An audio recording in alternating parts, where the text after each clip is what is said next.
नमस्कार.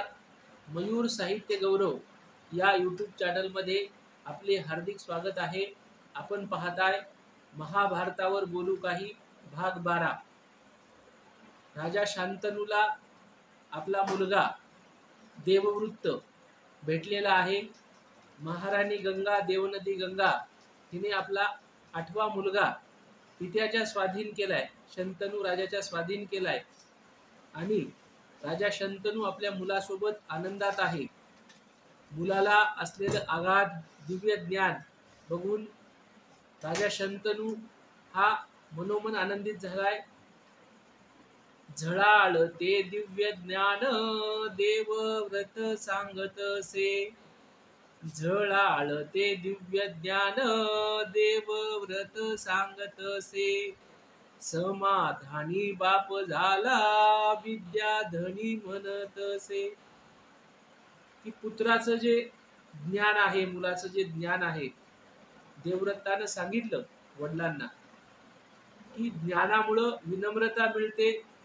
विनम्रता विनय मिळाल्यानंतर या विनयामधून, या नम्रतेमधून माणसाला पात्रता क्षमता मिळत असते आणि पात्रता प्राप्त झाल्यानंतर माणूस पुरुषार्थ सिद्ध करतो. धर्म अर्थ काम मोक्ष हे जे पुरुषार्थ आहेत त्या पुरुषार्थाची प्राप्ती करतो आणि पुरुषार्थाची प्राप्ती झाल्यानंतर जीवन सार्थक होतं. अशा पद्धतीनं ज्ञानामुळे नम्रता, नम्रतेमुळे पात्रता, पात्रता योग्यतेमुळं जे पुरुषार्थ साध्य करण्याची ताकद आहे ती ताकद आणि पुरुषार्थ साध्य केल्यानंतर, पुरुषार्थ कमवल्यानंतर जीवनाची सार्थकता हा जो क्रम आहे, हे जे ज्ञानाचं महत्व आहे हे सांगितल्यानंतर शांतनू राजा मुलाला असणाऱ्या ज्ञानामुळे प्रसन्न झाला, समाधानी झाला, खूप आनंद वाटला आणि तो देवव्रताला म्हणत आहे की देवव्रता तू विद्याधनी आहेस, ज्ञानधनी आहेस, ज्ञानवंत आहेस. असं म्हटल्यावर देवव्रतानं उत्तर दिलं, विद्याधनी तोच एक सर्वेश्वर शक्तिमान, विद्याधनी तोची एक सर्वेश्वर शक्तिमान, क्षणोक्षणी शिकण्याचे आहे मानवी जीवन.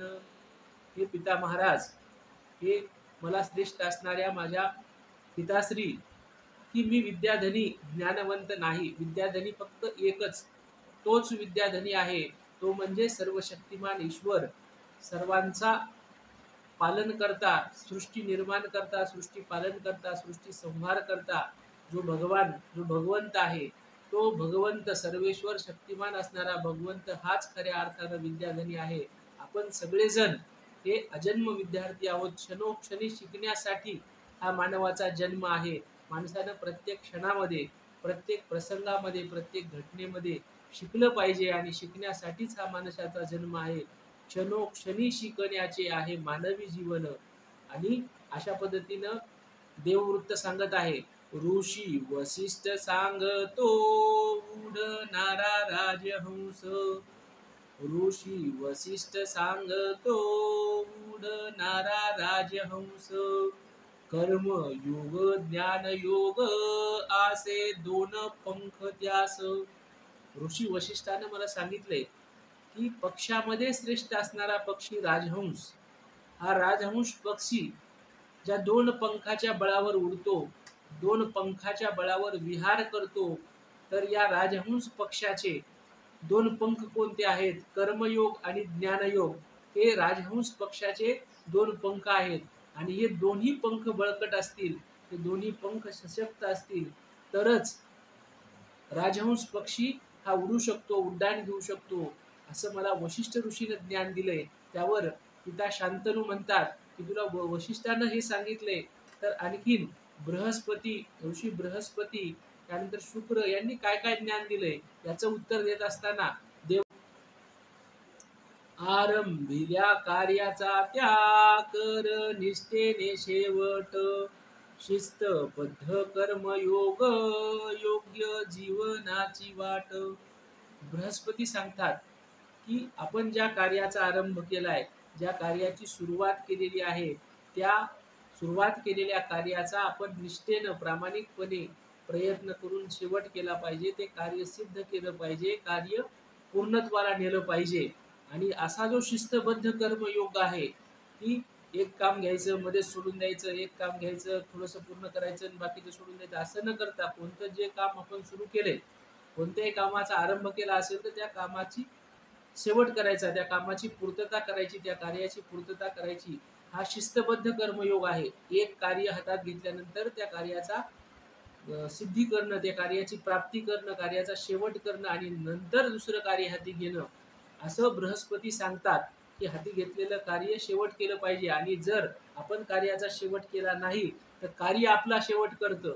आणि हे शिस्तबद्ध कर्मयोगाची योग्य जीवनाची वाट आहे. आणि ही योग्य जीवनाची वाट देववृत्त तू समजून घे, असं बृहस्पतीने मला सांगितलंय, असं तू आपल्या वडिलांना सांगत आहे. कार्य पूर्ती परिणाम, इष्ट अनिष्ट वाईट. कार्य पूर्ती परिणाम, इष्ट अनिष्ट वाईट. जाणून या सिद्ध होते, शुभाशुभ कर्म घाट. की बृहस्पतीनं जसं सांगितलं, की केलेल्या कामाची सुरुवात आणि त्या कामाची पूर्ती केली पाहिजे, मध्येच काम सोडलं नाही पाहिजे. तर शुक्र सांगत आहे, की कामाची पूर्ती झाल्यानंतर, कार्याची पूर्ती झाल्यानंतर, कोणतंही काम पूर्णत्वाला गेल्यानंतर त्या कार्याचे जे परिणाम आहेत, ते परिणाम इष्ट, अनिष्ट आणि वाईट, वेगवेगळे जे परिणाम आहेत, इष्ट परिणाम, अनिष्ट परिणाम आणि वाईट परिणाम, हे ज्यावेळेस समोर येतात, कार्याचे परिणाम आपण जाणून घेतो, त्यानंतरच आपण आरंभिलं होतं जे काम, ज्या कामाची आपण सुरुवात केली होती, ते काम चांगलं आहे का वाईट आहे, ती कर्मयोगाची जी वाट आहे, ती घाटाची आहे की सरळ रस्त्याची आहे, हा कर्मघाट योग्य आहे, शुभ आहे का अशुभ आहे, हे आपल्याला कधी कळतं, ज्यावेळेस त्या कार्याची पूर्ती होते आणि त्या कार्याचे परिणाम, इष्ट अनिष्ट आणि वाईट परिणाम आपल्या समोर येतात. त्यावेळेस आपण जे कार्य सिद्ध केलेलं आहे, त्या कार्याचा जो कर्मघाट आहे, तो शुभ अशुभ आहे की कसा आहे, हे आपल्या लक्षात येतं. ऋषी बृहस्पती शुक्र याज परिज्ञान देत. ऋषी बृहस्पती शुक्र याज परिज्ञान देत. सर्व श्रेष्ठ शस्त्रधारी परशुरामाचा बोध. की याप्रमाणे ऋषी वशिष्ठ, ऋषी बृहस्पती, शुक्र आणि यांच्या सोबत सर्वश्रेष्ठ शस्त्रधारी असणारे जे भगवान परशुराम आहेत, या भगवान परशुरामानं काय काय बोध दिलाय यावर प्रकाश देववृत्तानं टाकलेला आहे. आणि देववृत्त आपल्या वडिलाला आनंदानं सांगत आहे, की भगवान परशुरामानं मला सांगितलं, की गुरु घेऊन दसपट आचार्याचा अधिकार. गुरु गुण दसपट आचार्याचा अधिकार. त्याच्या गुण पिता मोठे जीवनाचे शिल्पकार. जे आपल्याला ज्ञान देणारे गुरु आहेत, जे आपल्याला शिकवत असतात, त्या गुरुपेक्षा आचार्य श्रेष्ठ आहेत. जे आचार्य आपल्याला ज्ञानासोबत, दिलेल्या शिकवणीसोबत आपलं जे वर्तन कसं असावं हे सांगतात, आचरणाबाबतीत मार्गदर्शन करतात, असे आचार्य हे आपल्या गुरुहून श्रेष्ठ, दहापट श्रेष्ठ आहेत. आणि दहापट श्रेष्ठ असणाऱ्या आचार्यापेक्षा त्याहून सुद्धा अधिक श्रेष्ठ आहेत, त्याहून सुद्धा कितीतरी पटीनं श्रेष्ठ आहेत ते आपले वडील, ते आपले पिता, ते आपल्या जीवनाचे शिल्पकार आहेत, आपले जन्मदाते आहेत. म्हणून ते आपल्याला गुरुहून आचार्य श्रेष्ठ आणि आचार्याहून आपले पिता, आपले वडील हे श्रेष्ठ असतात, असं परशुरामानं सांगितलंय.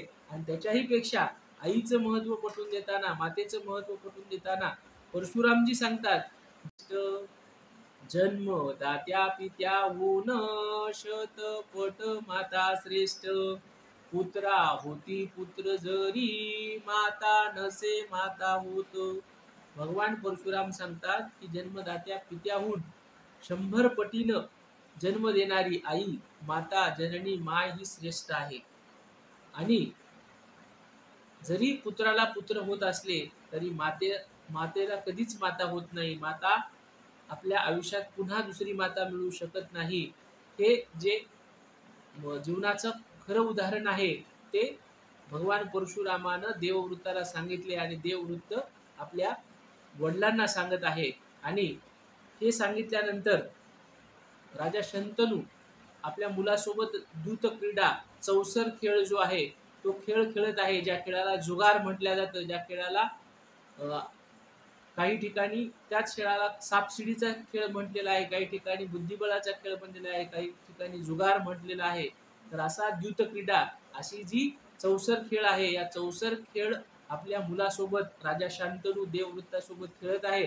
आणि राजा शांतनू देवव्रताला विचारतोय की देवव्रता, तू खूप दिवस 16 वर्ष तू स्वर्गामध्ये देवालयी राहिलेला आहेस, देवांच्या नगरी राहिलेला आहेस, तर देवाच्या नगरामध्ये, स्वर्ग नगरीमध्ये, देवलोकामध्ये चौसर खेळ खेळला जातो का, द्यूत क्रीडा खेळली जाते का?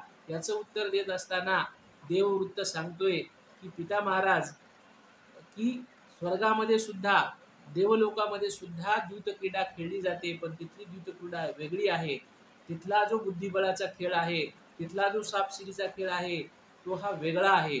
स्वर्ग लोगी द्यूत क्रीडा आहे सोंगटी माणूस, स्वर्ग लोकी द्यूत क्रीडा आहे सोंगटी माणूस, जन्म मृत्यू यश कीर्ती काल चक्र टाकी फास, जन्म मृत्यू यश कीर्ती काल चक्र टाकी फास.